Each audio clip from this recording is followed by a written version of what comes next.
En el marco de las protestas y las manifestaciones en Hong Kong, el jefe del gobierno local anuncia que aceptó reunirse con los estudiantes del grupo de rebeldes en el marco de esta confrontación que exige mayores libertades y garantías democráticas en Hong Kong.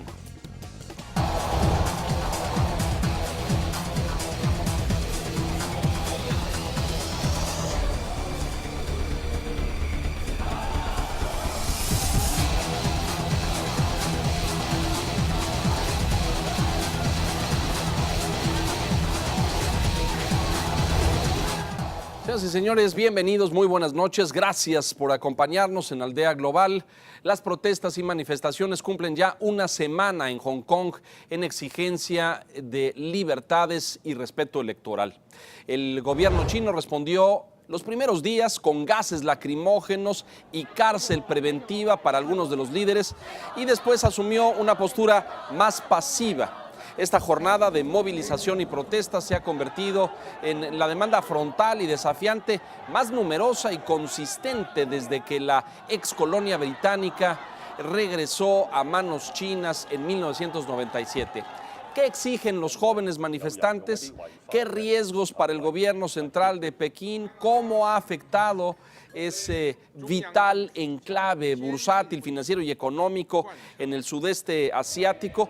Todo esto y más en el debate y el análisis con nuestros invitados. Comenzamos.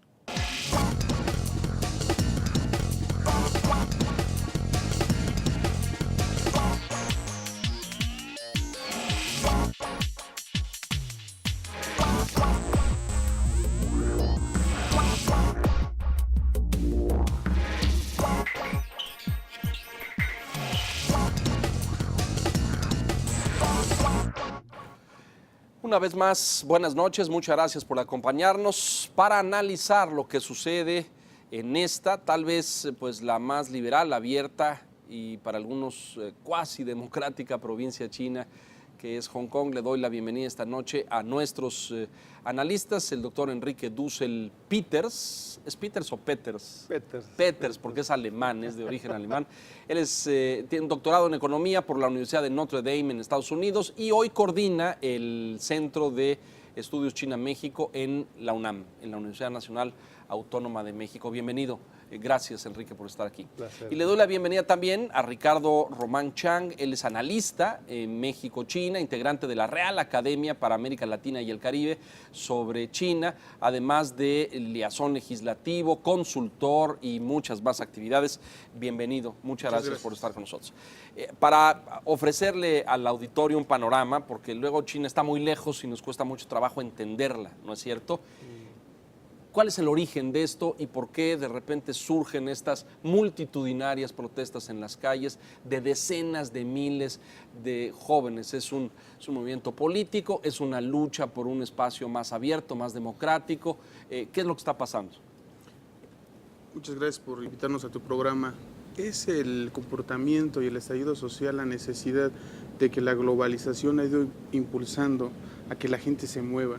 Particularmente en el tema de China hoy, segunda potencia, sin lugar a duda los medios están, los académicos, claro, los analistas, los políticos, pero lo más importante es que este movimiento no está fuera de control hasta el día de hoy. ¿Pero qué dirías? ¿Que está en los márgenes de él? Porque han sido protestas pacíficas, han llamado a un movimiento de desobediencia civil, pero no hemos visto choques violentos. Bueno, los primeros días hubo ahí algunos gases disparados por las fuerzas del orden, ¿no es cierto? Lacrimógenos y gas pimienta, me parece, ¿es correcto? Sí, y algunos detenidos, ¿no? Sí, 78 decían, pero luego los liberaron en las primeras 48 horas, los dejaron libres. Pero no ha habido una confrontación violenta, no ha habido macanazos, no ha habido tanques con agua, no ha habido ningún otro instrumento represor. ¿Estamos de acuerdo en eso, no? Estamos de acuerdo en eso y fíjate que algo más importante, cuando yo menciono el tema del control es porque precisamente en el discurso del presidente chino, de la República Popular de China, decía la importancia que tiene hoy el Partido Comunista.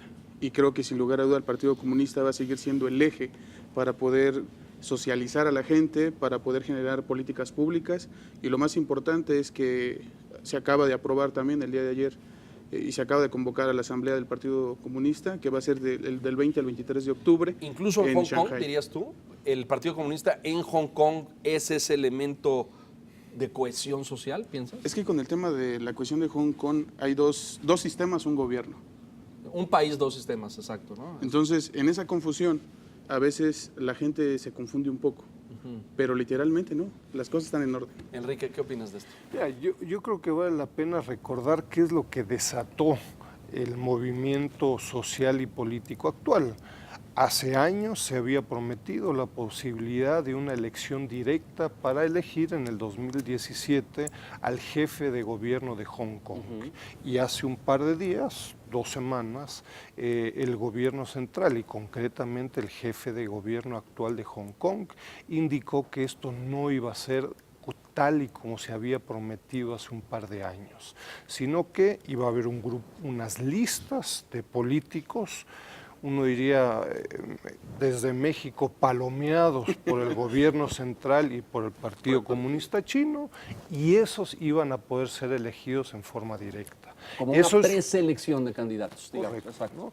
Y esto es lo que ha desatado, yo diría, un movimiento social que se ha incrementado mucho, y lo que es muy importante es que si bien el inicio fue este factor, uno diría tal vez menor, claro, las demandas de este movimiento social han ido incrementándose a tal grado que, bueno, prácticamente la segunda exigencia, tan importante como la posibilidad de una elección directa como se había prometido originalmente, es que dimita el actual jefe de gobierno. Una de las exigencias es que renuncie. Había un ultimátum para la medianoche de hoy y horas antes de que ese horario se cumpliera allá en China, apareció el jefe de gobierno y dijo que aceptaba reunirse con los estudiantes. ¿Es un buen signo, piensan ustedes, Enrique? Sí, mira, yo creo que, a ver, hay un par de temas de fondo y un par de temas coyunturales. Yo creo que el gobierno central chino en Pekín, el Partido Comunista, tiene espacio para negociar, ¿no? Considerando sobre todo que de nuevo Hong Kong es una zona muy, muy especial de China, con características muy particulares. Ojo, también hay límites, ¿no? Es decir, Hong Kong es parte de China y pues no se podrán hacer concesiones que estén absolutamente lejanas en términos políticos al resto del país gobernado. Pero ahí, ¿no? Yo creo que tocas un punto central y me gustaría oír el régimen de libertades que tiene Hong Kong no lo comparten las otras provincias y regiones de China continental. ¿Estamos de acuerdo en eso? O sea, esa promesa que se hizo para el caso, esa promesa política que se hizo para el caso de Hong Kong, hoy no es previsible para el resto de China. Y en vez de, yo leía por ahí un artículo de los diarios británicos cuando analizaban la figura de Deng Xiaoping en este sentido y como el precursor de este movimiento. Hay un dato curiosísimo porque las manifestaciones sacan fotos de Deng Xiaoping como el gran... unas máscaras. Exacto, y el gobierno se siente ofendido de eso, es como un ultraje, ¿no? Bueno, es que mira, hoy Hong Kong está a la vista del mundo. Y hay 2 escenarios, como dice el doctor Enrique Dussel. Uno, que tiene que ver con la parte económica y financiera, y la otra que tiene que ver con la parte política social. Quien se manifiesta es la parte política social, no la parte financiera. No, esa está como muy en orden y muy en paz, ¿no? O más bien al revés, está tomando su distancia sana y preocupados. Tan es la preocupación que hasta el día de hoy países ajenos, pero observadores, como Estados Unidos, como Reino Unido, entre otros, han manifestado nada más estar vigilantes, estar atentos, pero nada más, no una intromisión.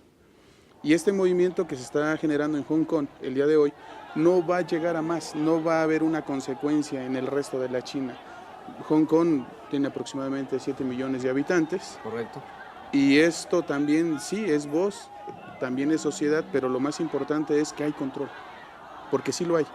Y además es importante irse a los datos anteriores, por ejemplo, hoy ¿quién está en el gobierno? Un hombre que viene del Partido Comunista, que estuvo en 2 provincias como gobernante, que fue el encargado inclusive de hacerse de los Juegos de Beijing en 2008. Correcto.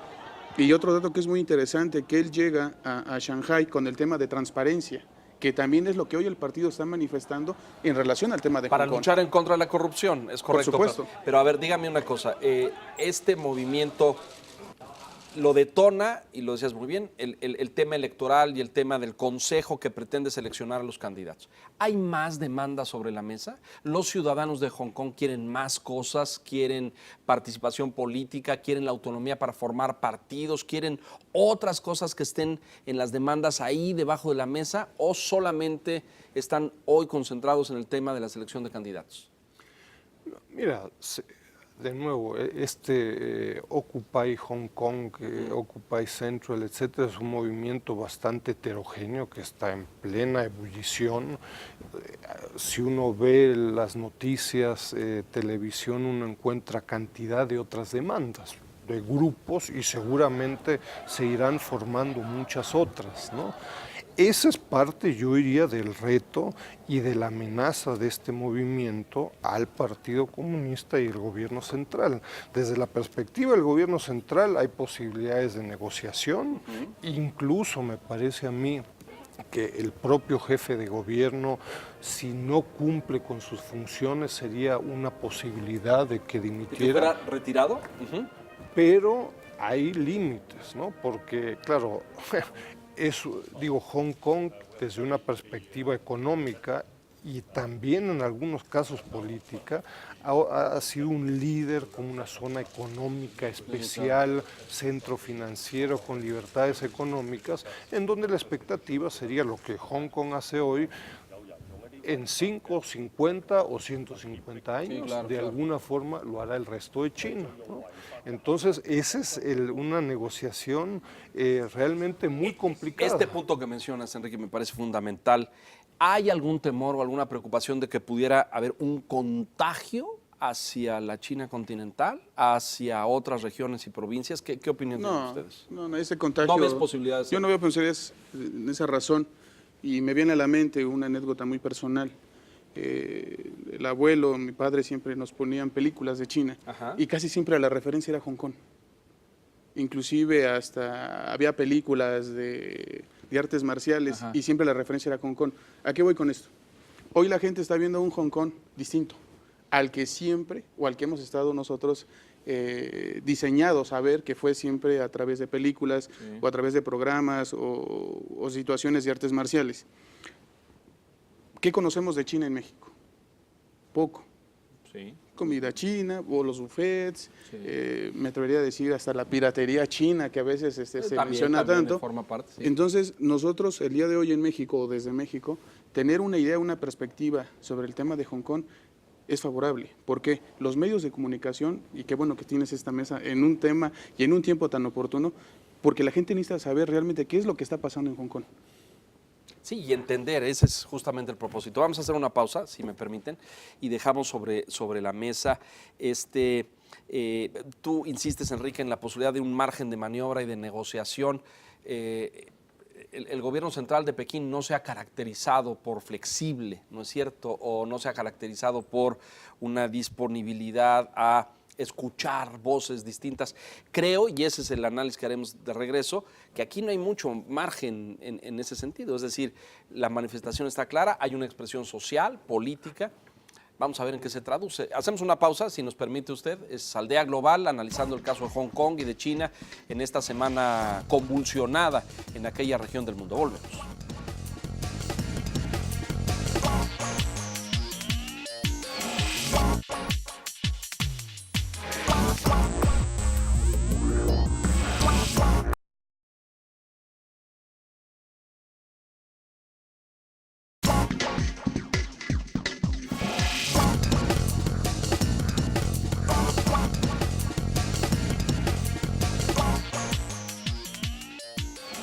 Retomamos el tema. El Partido Comunista ha dicho, o el gobierno central ha dicho, que podrían aceptar el sufragio universal, pero no podrían aceptar el tema de la preselección de candidatos, ¿no?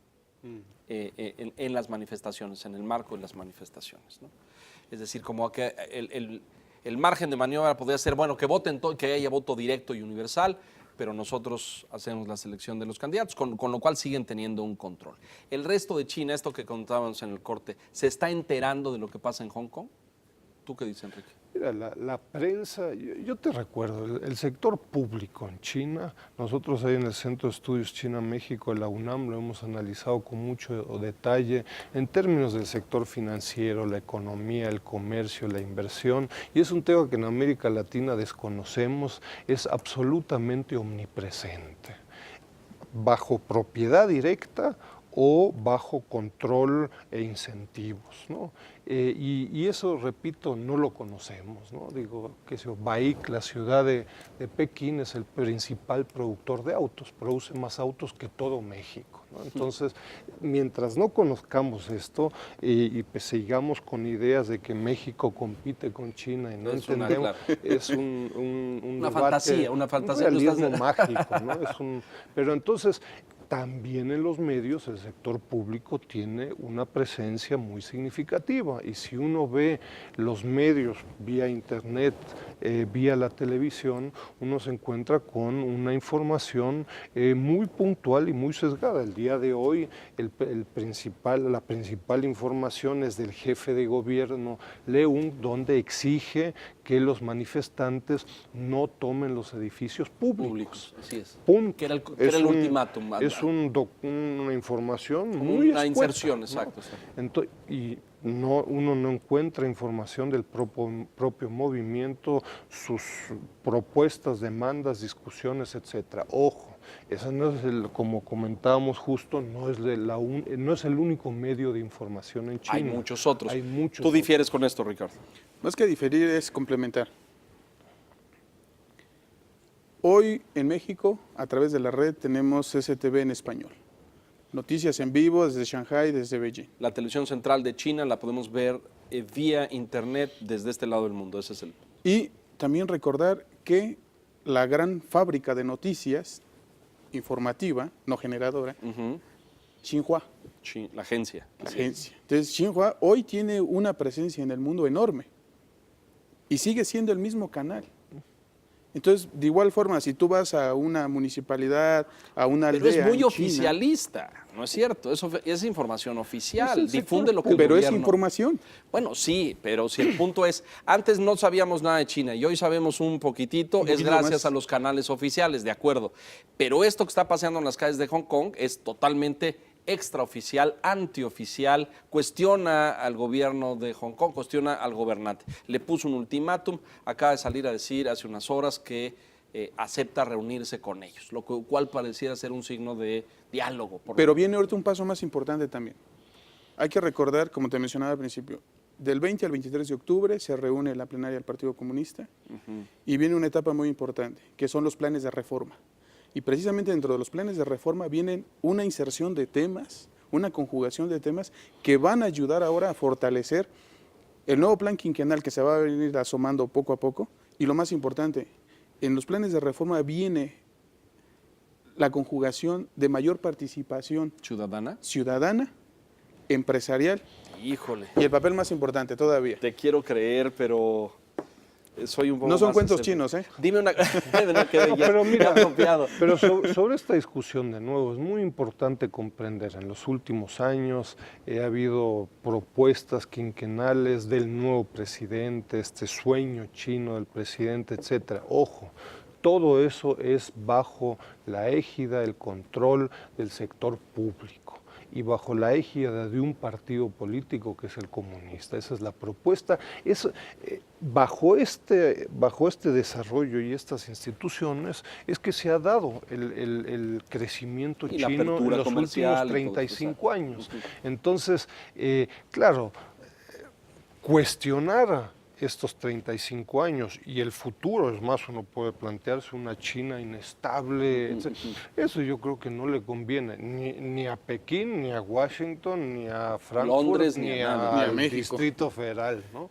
Entonces, de nuevo, a mí me parece que estamos viviendo en estos días, en fin, una negociación donde la línea es muy sensible, es muy delgada y donde yo no descarto que en cualquier momento ya no sea la policía de Hong Hong Kong la que intervenga, sino que en algún momento las sea Fuerzas el ejército. Armadas, el ejército. Y entonces ¿Tú ves ya ese estamos, escenario viable y claro, posible? claro, Es decir, por una supuesto. mucho mayor represión. Es decir, a ver, de nuevo, hay un colchón. ¿Tiananmen? Hay un digo, pareciera ser una referencia obligada, pero yo diría, hoy está la policía de Hong Kong que tiene muchos otros medios más allá de gases, etc. Correcto. Y claro, si la situación se complica realmente significativa, se complica mucho, digo, el caso de Tiananmen pudiera ser otra referencia, ¿no? ¿Qué lectura? Tú hablabas al principio, Ricardo, de este hombre Xi Jinping y de lo que la gran nomenclatura del Partido Comunista ha experimentado en los últimos años, ¿no? Esa lectura compleja. Este hombre aparentemente llega a luchar contra la corrupción o contra corrupción en altos mandos de gobierno con un programa de transparencia, como a decir, a ver, nosotros vamos a regresar a los valores y a esas cosas. Pero eso es en el ámbito de la nomenclatura. En términos de permitir libertades sociales o civiles, lo veo en una posición totalmente conservadora y tradicional en el marco del partido, ¿o lo ven ustedes distinto? Mira, el avance se va a ir dando poco a poco y además hoy no es conveniente que este estallido social o esta expresión social que está en Hong Kong pues permita no quitarle el sueño a China para seguir creciendo. ¿Por qué? Hay que recordar que ahorita China ha generado muchas alianzas en los últimos años con Latinoamérica. Correcto. Y hay que ser... Tienen un banco ahora que financia crecimiento y desarrollo en América Latina. Y uno de los grandes valores agregados, podemos decir, de nuestros gobernantes en Latinoamérica es que su tendencia política siempre ha sido, si no admirable, cuando menos sí lineal con el tema de China. Más allá de los acuerdos comerciales, los tratados de libre comercio, el tema político, el tema de la relación del partido. Hoy no es conveniente que este estallido social salga fuera de control porque generaría una visión distinta de esa China pacifista en Latinoamérica. Pero miren las imágenes, es decir, cuando vemos estas multitudes desplazándose por las calles, decenas de miles de personas, y un dato que veía hoy en la prensa local, ya no son solamente jóvenes estudiantes universitarios, las manifestaciones incluyeron eran familiares, había padres, madres, niños chiquitos, había abuelos, es decir, el movimiento se ha tornado como en una demanda mucho más generalizada, ya no solamente del sector juvenil, no sé si concuerdan en esto. Y eso reitera, y yo diría enfatiza, la delgada línea que es muy fácil de una parte u otra de pasar esta línea, es decir, un error, una detención, Claro. Y esto puede prenderse de una persona. Digo, estamos hablando de un sistema político de derechos en China, en Hong Kong y el resto de China, en donde un error de una de las partes puede generar un proceso hoy insospechado. Yo no tengo ninguna bolita de no cristal, tienes pronósticos en ese pero sentido. Sí tengo bastante certeza de que es un proceso muy complicado, ¿no? Todos esperaríamos que no pasara nada, todos esperaríamos de que una negociación, pero yo no descartaría un escenario en donde yo no tengo ninguna duda donde el gobierno central chino intervenga, ¿no? Implicaciones... Es decir, no va a permitir pues, un cuestionamiento desde Hong Kong, una población que además tiene el nivel de vida, desde la perspectiva del gobierno central de China, tiene el nivel de vida más alto de toda China, de todo el país. Entonces la justificación... Pero de fondo, este viejo acuerdo, nos estamos acercando al final, vamos a ir concluyendo, pero este viejo acuerdo de un país, dos sistemas, el sistema de la China continental y el sistema más plural, más abierto, más permisivo. En Hong Kong hay otros partidos, pequeños, menores, pero tienen existencia. En el resto de China no existen otros partidos ni otras organizaciones que permitan representación política. Este esquema de un país, dos sistemas, ¿estaría en jaque hoy? ¿Estaría siendo cuestionado? Crisis es igual a oportunidad. Y es una doctrina china. Eres un optimista. No soy optimista, es la realidad. Crisis es igual a oportunidad. Efectivamente, hoy se suman, como bien lo dices tú, ya no solo los estudiantes, sino sus padres. Bueno, hoy el gobierno va a tener la oportunidad de poder encontrar una salida política en conjunto. Escríbele al señor Xi Jinping y ojalá y te haga caso y que encuentre un espacio de diálogo y de negociación. Pero yo estoy preocupado porque veo así, una chispa que se prende, una granada. Hay extremistas en todas partes del mundo, no. Han sido pacíficos, han sido ordenados, han sido desobediencia civil, nadie se ha enfrentado. Los paraguas surgen por el tema de defenderse de los gases, todo muy bien, todo en los márgenes de la civilidad. Algo rompe ese equilibrio y aquí podemos ver una cosa de tragedia, ¿eh? Ojalá y no suceda. No va a suceder. Crisis es igual a oportunidad. Hay que saber esperar. China supo esperar. Acuérdense, hay que acordarnos que es una cultura milenaria. Esperó cuánto tiempo sin salir. Hoy está saliendo al mundo. Lo ha demostrado, segunda economía. Y sin lugar a duda el tema de Hong Kong va a salir bien. Sí, hay una preocupación nacional, hay una preocupación mundial, pero yo creo que a final de cuentas tanto el partido como los gobernantes y sobre todo la gente que toma decisiones lo hará de manera muy oportuna y de manera pacífica. Ojalá y así sea. Ricardo Veras Enrique. Yo diría, el pragmatismo chino de los ingenieros que en China toman las decisiones, ningún macroeconomista, puros ingenieros, buenos ingenieros, por eso pragmáticos, nos han asombrado a todos. Cuando tú nos decías que estuviste en el 97 en Hong Kong, más que uno se preguntaba, esto es absolutamente incompatible, ¿cómo se van a juntar dos sistemas, un país? Claro. ¿No? Y lo vimos, y llevan 17 años. Y ha funcionado ¿no? perfectamente. Así es que nos demuestran día a día que pudiera ser posible, pero la preocupación tuya es muy real, ¿no? Hay algunos estudiantes, hay Joshua Wong que fue detenido y se ha convertido en un héroe, no por haber sido golpeado, maltratado, por haber sido detenido. Entonces eso te refleja el nivel de preocupación y de cautela de todo esto, ¿no? Señores, gracias. Se nos acaba el tiempo. Muchas gracias, Ricardo, por haber estado con nosotros. Armonía. Paz y armonía. Filosofía china. Enrique Dussel, muchas gracias. Muchas gracias. Y gracias a usted. Esperemos haber contribuido un poco al análisis y comprensión de estos acontecimientos complejos, difíciles y distantes, pero ciertamente apasionantes. Muchas gracias. Buenas noches.